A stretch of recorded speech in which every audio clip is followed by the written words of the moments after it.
엄마랑 작은 아빠가 바람이 났는데 결국 엄마랑 아빠랑 이혼하고 엄마랑 작은 아빠가 결혼을 한 거예요. 그래서 그 아이의 작은 아빠가 새아빠가 된 거예요.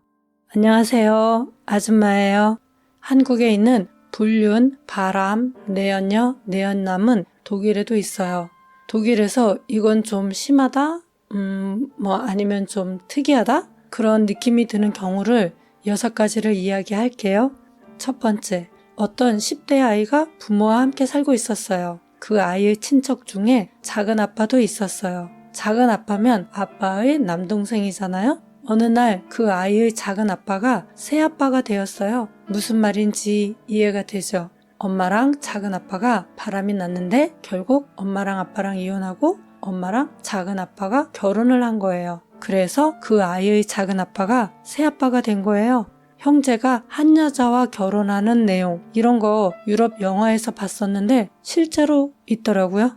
두 번째, 어느 합창단에서 지휘를 하는 남자와 노래하는 단원 중 한 여자가 부부였어요. 어느 날부터 지휘자 남편과 단원 중 어떤 한 여자가 불륜의 관계가 되었어요. 결국 이 부부가 이혼을 하게 되었는데 이 합창단에서 이 3사람 모두 탈퇴하지 않고 변함없이 활동하고 있어요. 전 부인은 자신이 잘못한 것이 없다고 생각해서 탈퇴하지 않고 내연녀는 자신의 사랑은 떳떳하다고 생각해서 탈퇴하지 않고 남편은 지휘자로서 맡은 바를 충실히 할 뿐 사적인 것은 개의치 않아 해서 탈퇴하지 않았어요. 이 3사람의 관계는 변했지만 전 부인과 내연녀는 여전히 노래하고 전 남편은 지휘를 하고 있는 거예요. 내연녀는 사람들에게 이렇게 말해요. 그 부부는 어차피 이혼할 상황이었어 라고요.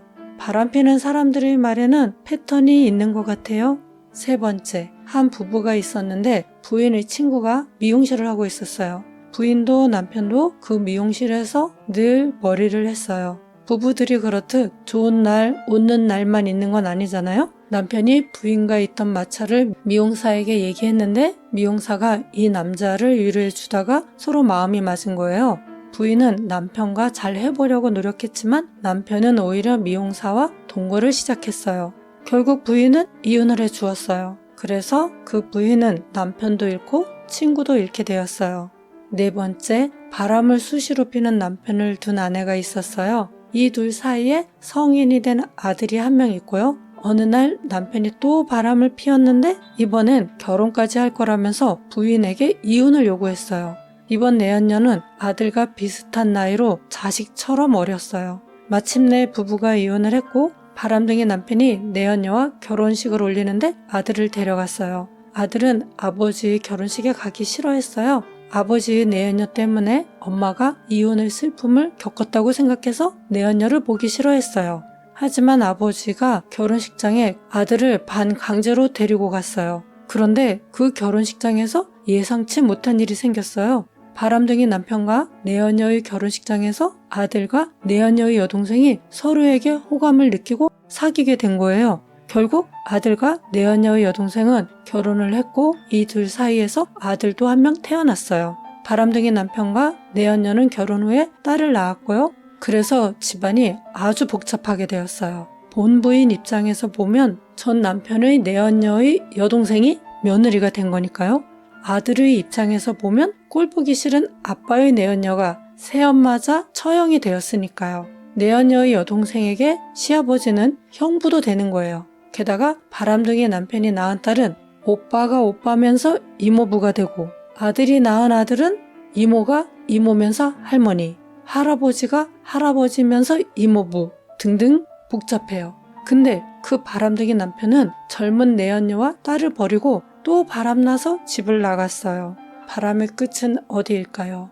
5번째, 어떤 부부가 성실히 직장을 다니며 경제적 계획을 세워서 집을 장만했어요. 대출로 구입한 집이지만 부부가 직업이 있기 때문에 착실히 갚는 데는 문제가 없었어요. 이 부부에게 직업도 있고 집도 있고 자식도 있고 모든 것이 순조로웠어요. 그렇게 3년 정도 지난 어느 날 남편이 갑자기 아무 말 없이 집에 돌아오지 않았어요. 2, 3일 후에 남편으로부터 전화가 왔어요. 자신은 사랑하는 사람과 함께 있다고 곧 이혼을 신청할 거라고 말을 했어요. 가정적이던 남편이 피운 바람은 너무나 강했어요. 지금도 그 남편이 내연녀와 함께 지내는지는 모르겠는데 그렇게 직장 동료와 바람난 남편은 이미 몸과 마음이 떠나서 아내가 어떻게 해볼 수가 없었어요. 결국 이 부부도 이혼을 했어요. 부인이 그 집 대출금을 혼자의 능력으로는 갚을 수가 없어서 결국 그 집을 처분했어요. 이 부인은 남편도 잃고 집도 잃었어요. 6번째, 한 독일 여자가 독일에서 외국인 남자와 결혼을 했어요. 이 여자는 초등학교 교사고 남자는 무직이었어요. 그리고 이 남자의 바람은 끊이질 않았어요. 한 번은 이 남자가 자신의 모국에서 온 여자와 바람이 났어요. 띠동갑 이상으로 어린 여잔데 이번에는 이 여자와 살림까지 차렸어요. 그래도 부인은 남편이 집에 오기만을 바랐어요. 그 바람대로 남편은 가끔 집에 돌아오기도 했어요. 남편과 그 젊은 내연녀 사이에 딸도 태어났어요. 그래도 이 부인은 남편이 집에 돌아오기만을 바랐어요. 그 바람대로 남편은 가끔 집에 돌아오기도 했어요. 이 남편과 본부인 사이에 아이는 없어요. 이렇게 이 남자는 두 집 살림을 20년 이상 하고 있어요. 어쩌다 본부인과 남편과 내연녀의 딸이 함께 있을 때도 있어요.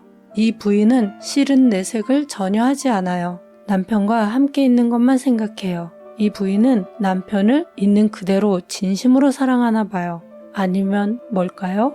바람 혹은 특별한 사랑 이야기를 접하면 예전에 한국 TV에서 방영하던 사랑과 전쟁이 생각나요. 그 드라마에선 별의별 가정사가 다 있었죠. 형의 부인이었던 형수와 동거하면서 아이까지 낳은 남동생. 이혼 안 하고 내연녀와 살려고 자기를 죽은 사람으로 꾸민 것. 내연녀와 결혼하려고 본처가 죽기를 바라는 것. 이혼 후 남편을 다시 차지하려고 재혼한 남편의 가정을 깨는 전부인 등등. 여러분의 사랑은 어떤가요? 오늘 제 이야기는 여기까지입니다. 끝!